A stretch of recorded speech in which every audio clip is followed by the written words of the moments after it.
What's up everybody, I'm Evgogio and I'm bringing you guys the next part of Willy Ben 10 was in Transformers.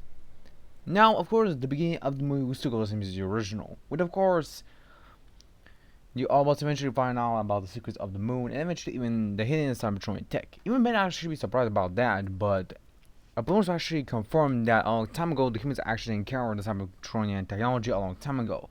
But the Apollonians were actually able to practically convince some of the Transformers to forget about it. Of course, Optimus was kind of enraged to not know that, but he decided to let it go since the Apollonians were there to help them and even convince the humans that they can live peacefully.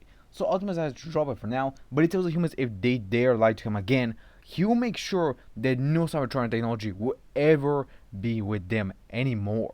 And he means it. He will destroy any Cybertronian technology they have in their arsenal if it means they will not get their dirty hands on it. Because Optimus does not want another war to happen. He's already dealt with Megatron at least twice. So dealing with him again was a much more difficult situation in this point since Optimus' trust for humans started to drop, but not for the Plumbers or Ben.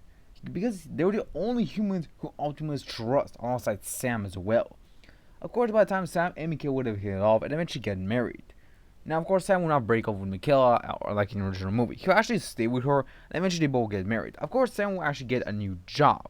Of course, most of the jobs that he would have gotten would not have been pretty good, but with the help of Ben, Sam was actually able to practically get a normal job and even work as a plumber as well. Of course, he'll be in the beginner ranks of the plumber since he's new, but because of his experience with aliens, he'll actually be much more better than to normal beginners plumbers. So yeah.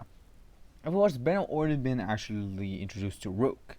Rook is actually an alien from different species, but of course, he will actually explain to Ben that many other species from different races actually have joined Earth due to Cybertronians deciding to join them. Since the Cybertronian race was known to be one of the most advanced technological race besides the Galvans. Because the Galvans were actually known to be one of the smartest races, but eventually after hearing about the advancements of the Cybertronians, the Galvans actually were able to advance even further beyond that.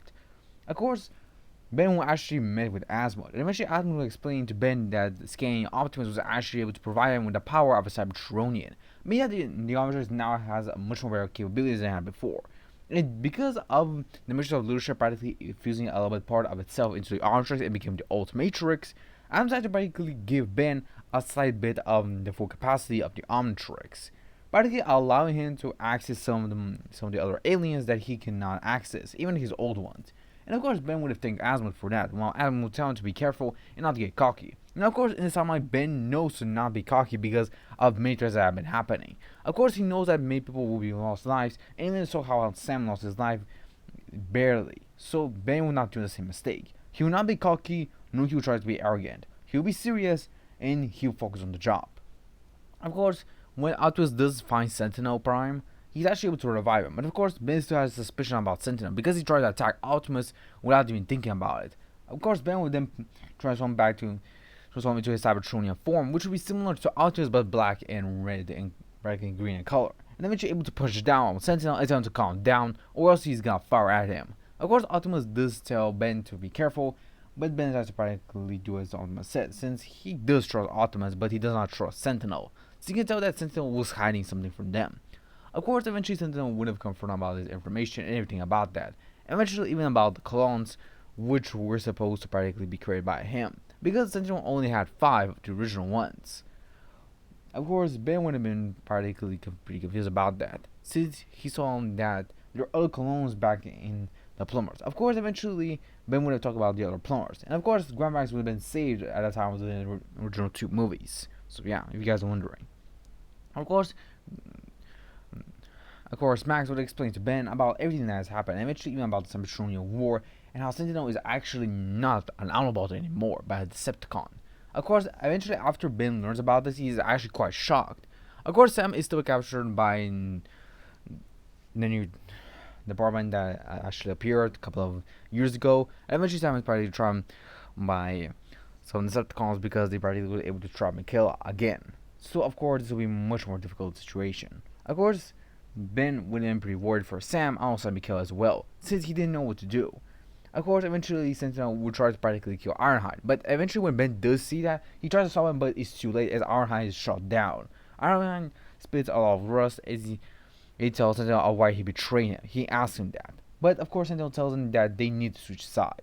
Ben, angered by this, tells Sentinel that he will pay for that, eventually transforms into Ultimate Humongousaur, and with a powerful gut punch is able to send Sentinel flying. Sentinel is in shock because this human's immense strength. He tries to fire off his Rust Blaster, but it does not work. Because of Humongousaur's evolved state, or his ultimate state, he is immune to Sentinel's blast. So of course Sentinel will be in shock and try to escape as quick as possible, eventually guiding the other clones as he escapes. Of course Ben will curse himself and eventually apologize to Ironhide. When Ironhide in his last moment is telling Ben to keep the spark in his body always bright. Eventually Ironhide then dies. Of course Ozma is kind of disheartened because he realizes that Sentinel has betrayed him.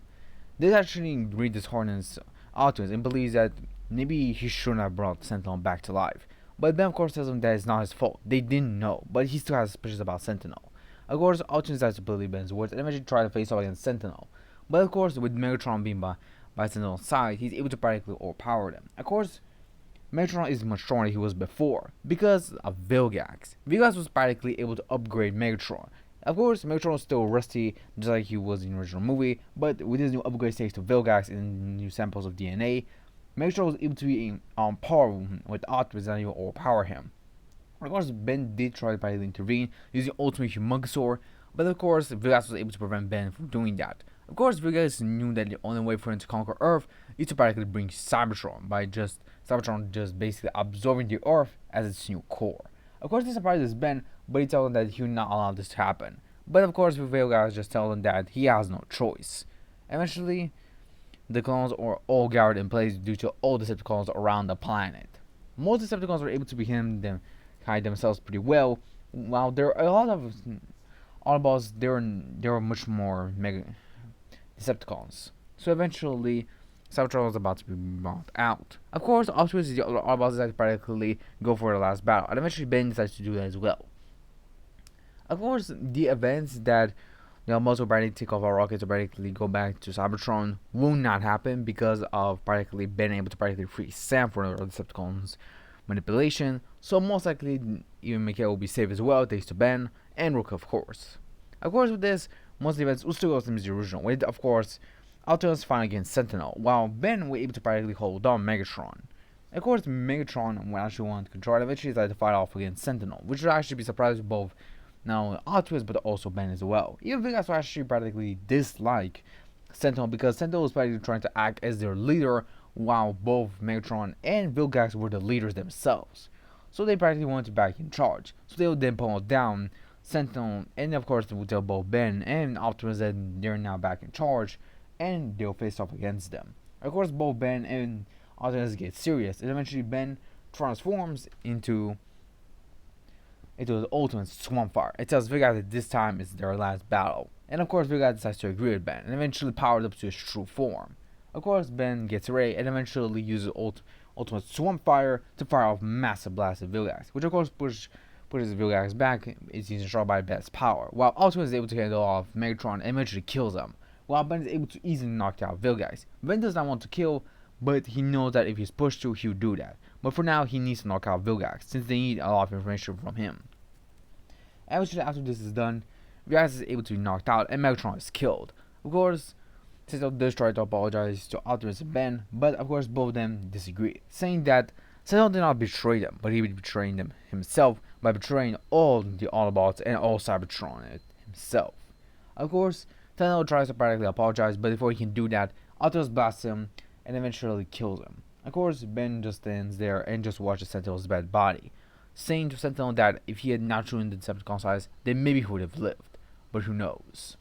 Of course, eventually Sam and everyone else is safe, and eventually peace is restored once again. But of course, the doubts of humans and with Cybertronians was now growing much more bigger. But with the plumbers, they're able to practically convince almost everyone that it was not that big of a deal. Of course, the events of the movie will still go the same as the original, except that the damage that has been done to a city of Manhattan would not actually be that big of a deal, because of the plumbers fixing, and of course most of the damage being actually prevented because of many Autobots being done.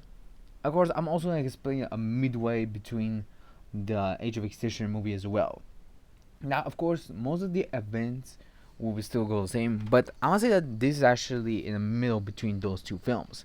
When of course the Autobots would face off against the Lockdown, which of course Lockdown would try to kill them, while other humans who are actually against the Autobots and Cybertronians would try to kill them, while the plumbers were able to practically provide much more cover for all of them.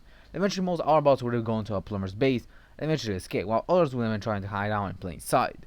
Eventually, of course, Optimus was able to escape by being transformed into another truck, while, of course, Ben would have been actually frozen in ice.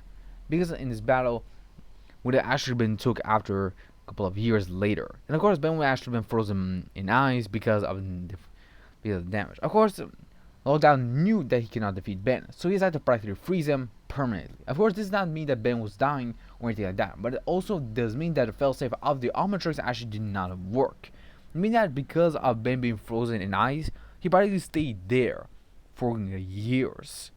Of course, everyone that he knew and loved would have been starting to age while he was now stuck in the ice. Of course, Gwen was able to practically go into her anti state so she cannot age anymore, while Grandpa Max died of old age, and eventually leads to the events of the Age of Extinction. But that is the end for this part. Hope you guys enjoy us. I'll see you guys in the next one. Sayonara.